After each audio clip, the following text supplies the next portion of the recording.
ভারতের রাজধানী নয়াদিল্লি বর্তমানে ঘন ও বিষাক্ত ধোঁয়াশায় আচ্ছন্ন। প্রায় ৩ কোটি মানুষের এই মহানগরীতে শীতকালে বায়ু দূষণ ভয়াবহ আকার ধারণ করে।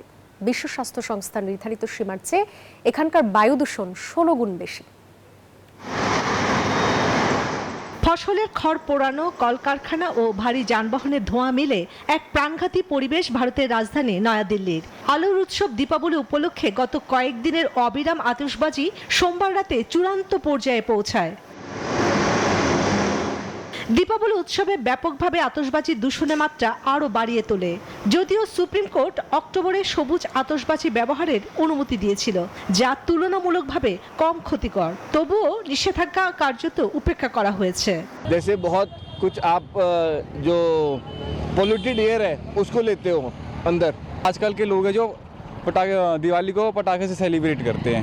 নয়াদিল্লির বায়ু দূষণের একটি দীর্ঘস্থায়ী পরিবেশগত সংকট, যা স্থানীয় ও আঞ্চলিক উৎসের মিলিত প্রভাবে তৈরি হচ্ছে।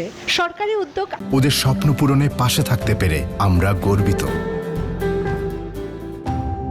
আইনগত নিষেধাজ্ঞা ও সামাজিক সচেতনতা সত্ত্বেও বাস্তব প্রয়োগের ঘাটতির কারণে পরিস্থিতি নিয়ন্ত্রণে আনা যাচ্ছে না।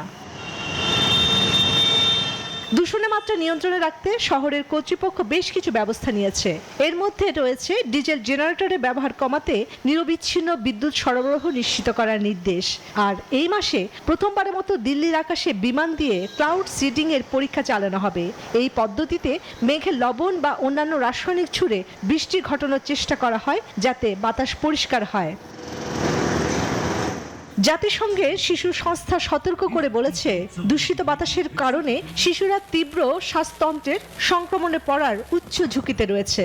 গত বছর দ্য ল্যান্সেট প্ল্যানেটারি হেলথের একটি গবেষণায় বলা হয়, ২০০৯ থেকে ২০১৯ সালের মধ্যে ভারতের বায়ু দূষণজনিত কারণে ৩৮ লাখ মানুষের মৃত্যু হয়েছে। চন্দ্রানী চন্দ্রা, নিউজ 24।